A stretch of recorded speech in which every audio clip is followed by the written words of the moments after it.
हो. ऐका ना, माझं एक काम आहे हो. थांब ग, थोडासा हिशोब करू दे मला. कसला हिशोब हो? अगं बघ ना, 10 दिवस पगार व्हायला बाकी आहे आणि आता एवढे थोडेसेच पैसे माझ्याकडे उरले. आता याच पैशांचं नियोजन करतोय, यातच थोडेसे कमी पडतायत. कसं नियोजन करा काही समजत नाहीये. बर तुझं काय? अहो, माझ्या मोबाईलचं कव्हर फाटलंय ना, हम्म तेवढं हे चिकट टेप लावून द्या ना त्याला. अगं वेडाबाई, ते काय चिकट टेपनी चिटकत असतं का? एक काम कर, हे घे 200 रुपये आणि नवीन घे. नका हो, राहू द्या, चिकट टेप लावून द्या.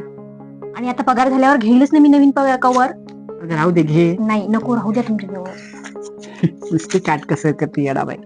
अर्चू, कधी कधी मला आहे ना खरंच प्रश्न पडतो काय? आणि तुझं कुतूहलही वाटतं की तुझ्याकडे ऑप्शन्स भरपूर होते लग्न करताना. तू चांगल्या श्रीमंत मुलासोबत लग्न केलं असतं, ज्याला नोकरी असती, त्याच्याकडे घर दार बंगला गाडी असते, किती सुखात राहिली असती.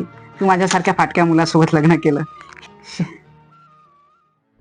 अहो, मी श्रीमंत माणसासोबत लग्न केलं असतं, पण तो काय नेहमी पैशाच्या मागेच धावला असता आणि त्यानं मला काय तुमच्यासारखं प्रेम दिलं नसता, न वेळ दिला असतं. आणि राहिल्या त्या आयत्या मिळाल्या गोष्टी, जसं की घर पैसा गाडी, त्याचं मला काही महत्वच नसतं. हो की नाही?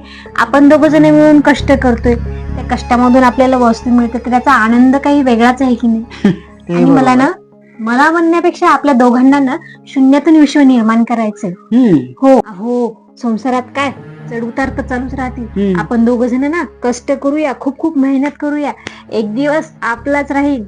आपण दोघं जण मस्त राजा राणी सारखे राज्य करूया. तुम्ही राजा मी राणी. अच्छा.